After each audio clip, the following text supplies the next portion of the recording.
You mind just give me a little bit about your background and how you got into street preaching in the first place? What brought you to that?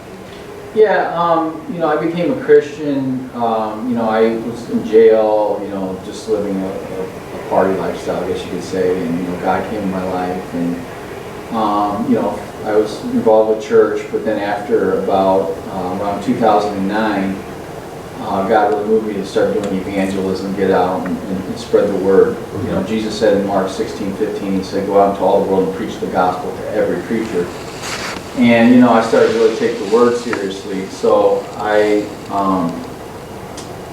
really started looking into evangelism. And I first started doing door-to-door and just giving out gospel literature. Mm-hmm. And then it progressed into open-air preaching, into larger groups of people. And, we still believe in doing daily witnessing every day, Mm-hmm. in whatever context we're in. But when there's a bigger event, we like to be there to get the word out. So it's trying to reach as many people at once. I mean, is that kind of the strategy? Street preaching is the right way to categorize it too. I want to make sure I get. Yeah, you could call it street preaching or open air preaching. Okay. The word actually preach in the Greek is the word caruso. It means to publicly herald your voice. So, I mean, it may not be culturally. Some people think it's culturally obsolete now, but obviously the Bible is not obsolete. We don't think the Bible will ever be obsolete. It's been going forever. So what's the goal by doing it? Open air preaching, street preaching. Is it just to reach as many people as possible at once, or what's kind of your motivation for it? Well, my motivation is that God really put on my heart and specifically showed me that that's what He wanted me to do. The word, Jesus talks about the word comes in the seed form. So when it's preached, it says by God used the foolishness of preaching to save those that would believe. So when we go out there and preach the word, if people take heed to that, it has the power to save them and change them just like it did to me. Mm-hmm. But why this specific avenue? Why doing it, in the most public of places? What is the benefit for you doing it that way? Well, it's not really for my benefit, it's for the benefit of the people, because Jesus said that wide is the road that leads to destruction. Most people are on their way to hell because they're living in sin, they're living apart from God. So, I mean, it's obvious that we want to be somewhere where more people are confronted with the gospel or are hearing the word, and that they have the opportunity to respond to it. Mm-hmm. I was watching some of the videos and getting to the First Amendment issue right now. I heard an FGC student saying, she would try and ban you from campus. There was someone else, unsure of why you were able to do this on Fort Myers Beach. It sounds like you're pretty sure-footed in your knowledge of the First Amendment and how you're protected in doing this. What's your background in that?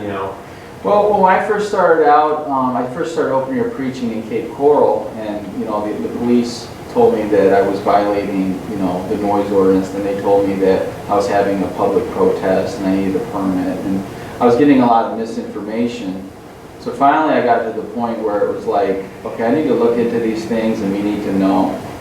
And then my ministry partner, Adam, we started preaching at the beach, and then he got arrested for breach of peace. So obviously that was a big motivation to find out what the law says about these things. And his case got dropped.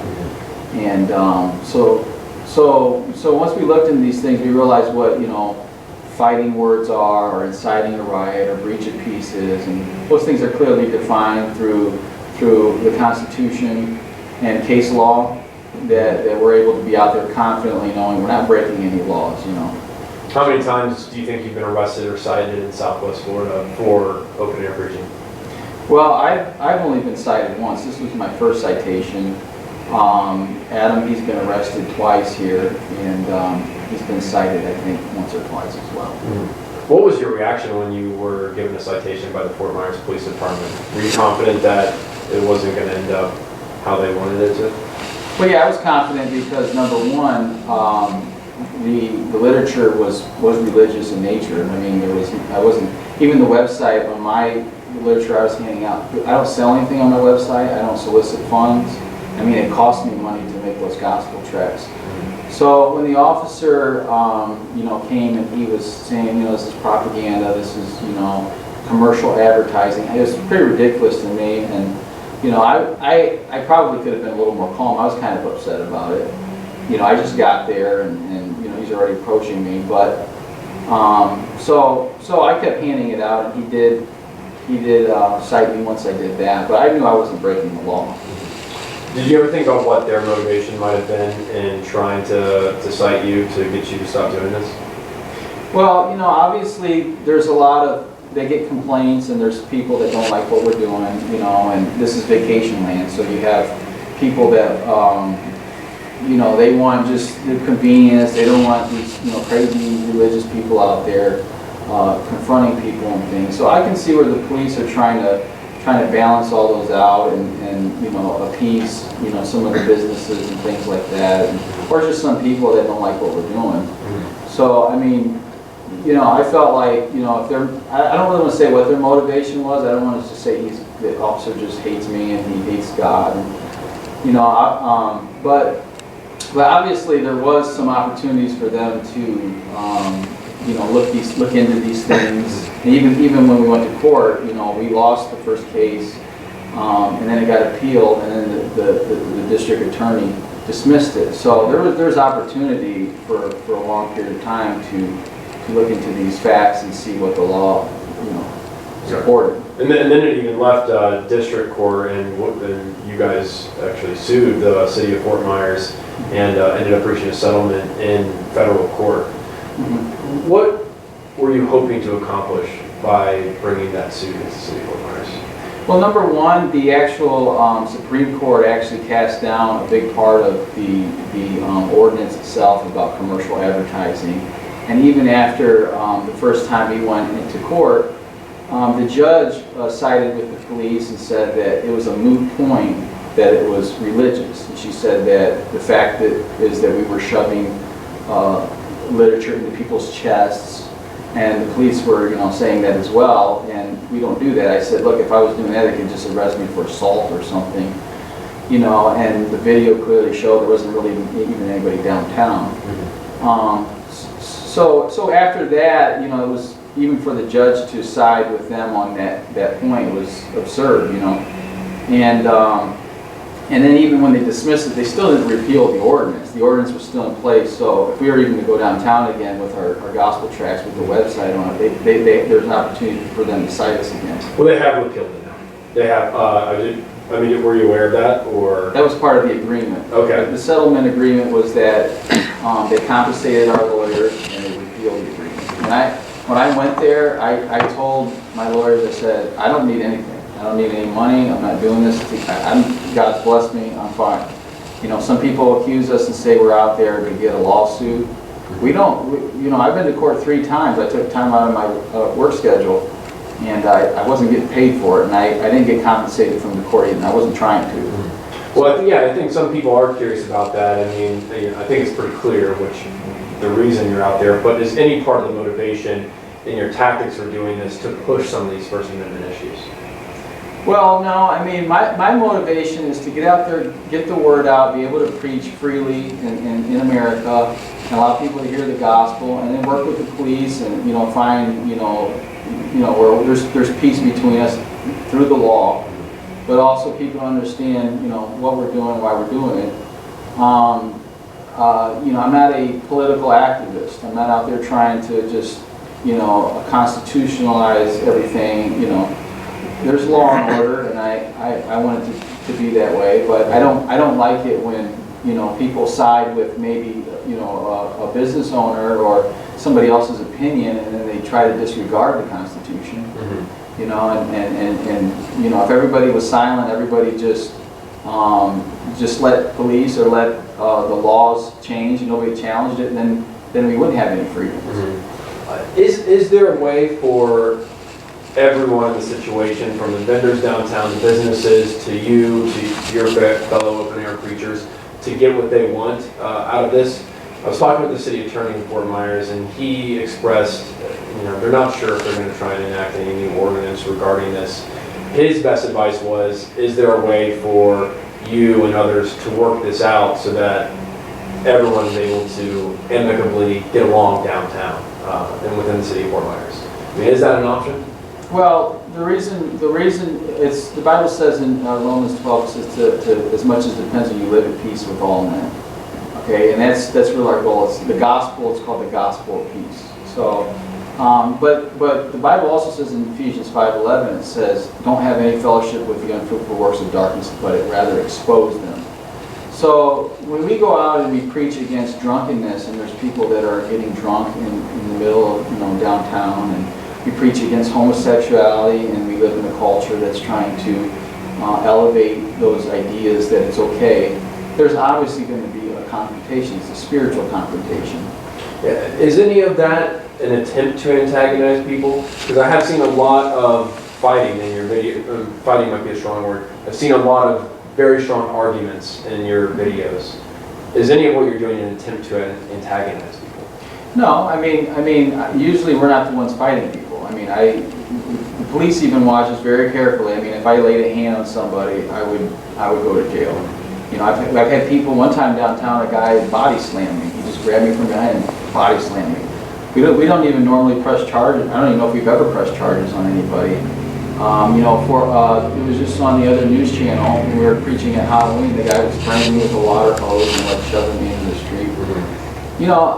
I take it. I just put up with it. I'm obviously, God, He condemns sin. He condemns, the Halloween, all these things. I'm going to stand out there and agree with the Bible.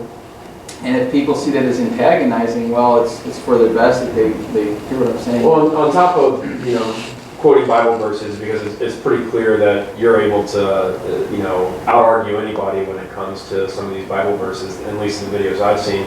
You've also used language that calling people enemies of God, essentially telling people that they're headed to hell. That's upsetting to a lot of people. Mm-hmm. Have you found that strategy successful in trying to convert people? Well, it's not necessarily just a strategy, it's just a reality of truth. Jesus said you can tell a tree by its fruit. If you see an orange tree, you know it's an orange tree because it has oranges on it.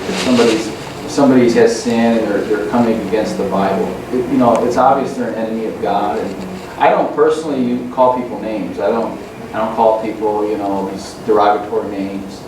The Bible gives very little room for that. There's some exceptions, but somebody to rebuke somebody, let them know, like James 4:4 says, if you're a friend of the world, you are an enemy of God. And people need to know that, And some people can't accept that. Some people can't accept that the Bible is God's word, so it's going to get them angry. Well, yeah, they definitely get angry when you call them an enemy of God. I guess what I'm trying to figure out is, what are you trying to accomplish when you do use words like that toward the people who are showing anger at you and for what you're preaching? Well, it's just, sometimes the Bible says that a man when a man is rebuked, it says he finds favor afterwards. He'll find favor later on. So sometimes people get upset. You say, hey, you're an enemy of God. You're living in sin. You're doing this. You're doing that, and they don't want to hear it. But people go back home and they consider what played out. I even do. I go home and I think about how I conducted myself and what I could have did better. I pray, and if people really consider their heart and ask themselves, am I really a friend of God or an enemy of God? What makes me an enemy of God? Then they would start seeking the truth, and they'd find Jesus. Have you ever had anyone call you afterwards and say, you're right, let me get into this with you and join you in your mission? Yeah, we've had several people that actually have joined us from the YouTube videos. We get testimonies all the time of people that have given their lives to the Lord and repented of their sins. Even at the college, even at GCU, there's a young man that was, heckling us every semester. And one time he came up to me in the shade, and I thought he was, going to give me a hard time. I was like, oh, this guy's coming again. And then he started asking me questions about God. He said that he repented of his sins and he's really trying to seek the Lord. So there's a change there. I mean, we have popular opinion and people's prejudices from what they see and what they don't like, but people are taking heed to the word. Mm-hmm. Is there, you mentioned that a lot of what is moving forward in popular culture and essentially progression, obviously we've had significant strides in terms of homosexuality because there is now legal gay marriage across the country. Mm-hmm. In your preaching about that and mentioning that homosexuality is a sin, is it an attempt or is it in any way trying to, because when you say that, obviously people are going to walk by and be upset because there's a significant gay population in our area. I mean, are you trying to get them riled up in any way to have that conversation with you? Or is it just calling it as it is? Well, I think that, you know, we are to stand against sin. There's different, you know, battle lines. I mean, there's the battle for people's souls, and then there's the battle for the souls of our children. You know, and my kids, I'm not going to just be silent and allow, you know, this gay agenda to take over our area, and then people to teach in the schools and indoctrinate my kids that homosexuality is okay. Well, why is their belief, I guess, because it's something people feel very strongly about, why is their belief not valid and yours is? Is it all because of what's written in the Bible? Well, number one, well, morally, I mean, you can look at it so there's so many different angles. Number one, morally, you can see that it's when people are, you know, fornicating or whatever outside of marriage, there's always problems. There's children out of wedlock. There's STDs. You know, there's bad fruit there.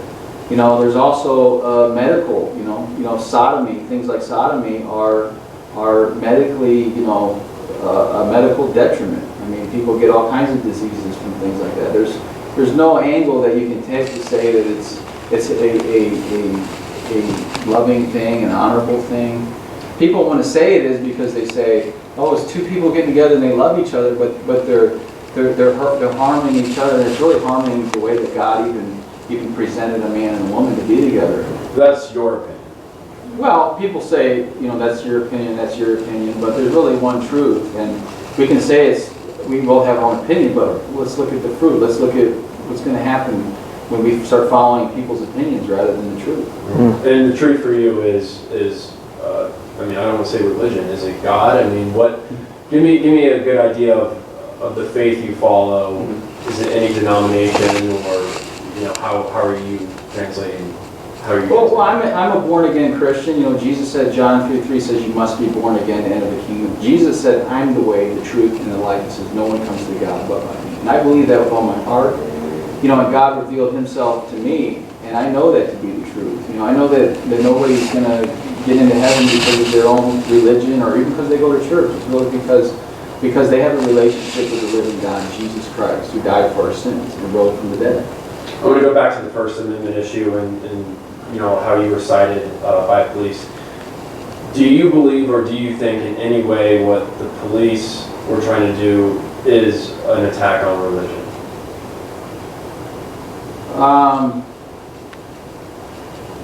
What the police were trying to do is attack on religion. Do you think they were more upset with your message or how you were delivering it?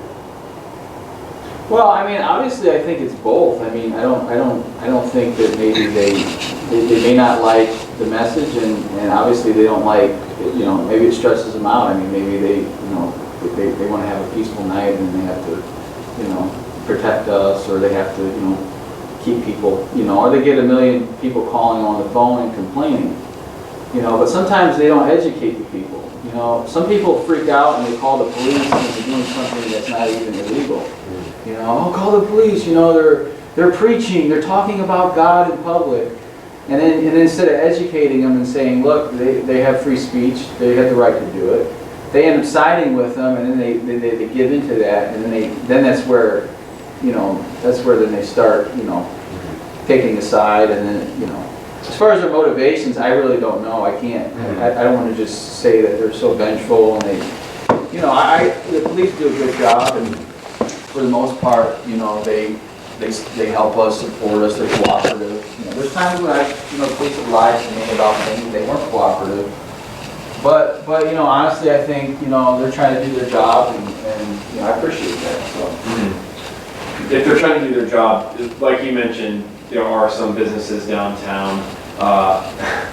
You know, I was talking to the city attorney, and a lot of people have called him upset about repeal this ordinance, the fact that you are still able to do this.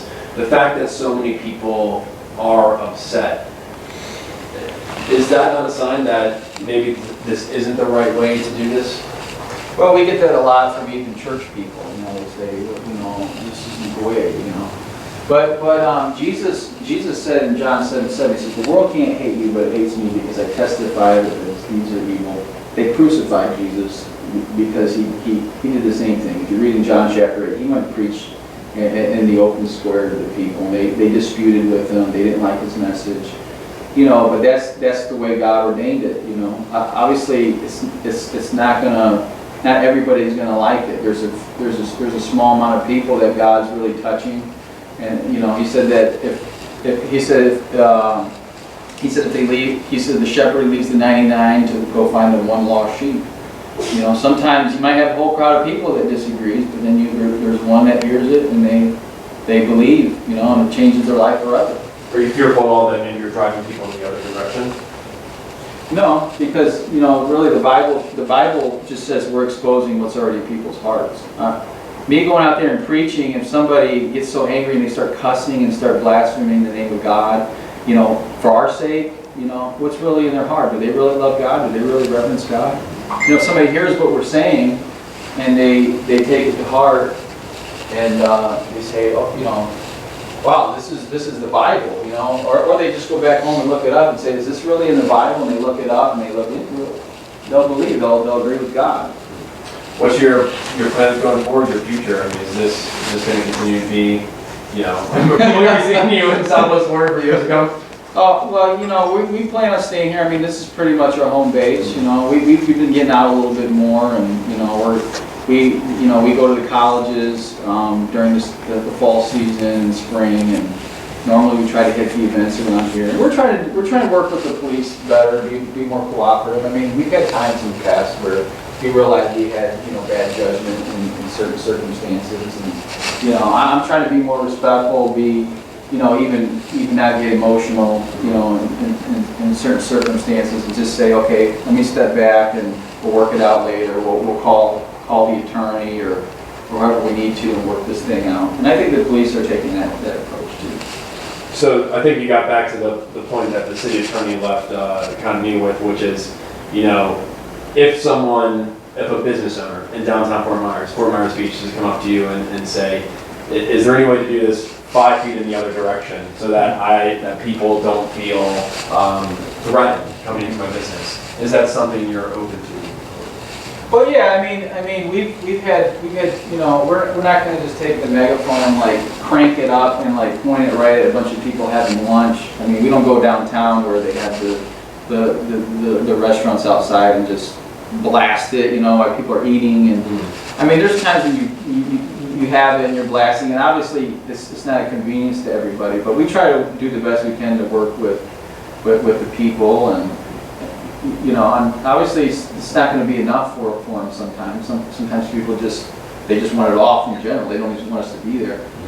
But we're going to be there, and if we can do something to work it out, we will. You know? Let me just try to, I'm sorry, I didn't mean to interrupt you. No. I just want to try and get a little bit more of some of the basics. So, you know, how strong is your group? You know, how many people? You know, tell me a little bit more about that.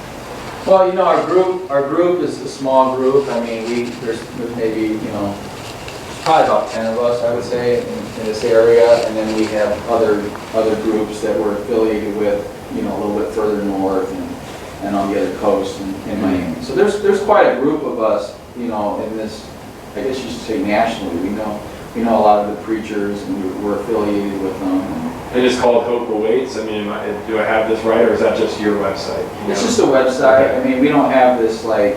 I mean, is there a title name? We don't even have a title. Okay. I mean, we get together. You know, in the Bible, they got together in the homes. You know, I mean, none of the Peter, Paul. I mean, they didn't have a doctorate degree in theology. Mm-hmm. I mean, we just love God. And they call themselves disciples and then Christians. So you know, well. Yeah, that's what we are. I mean, we're Christians. We're born again Christians. We're disciples of Jesus.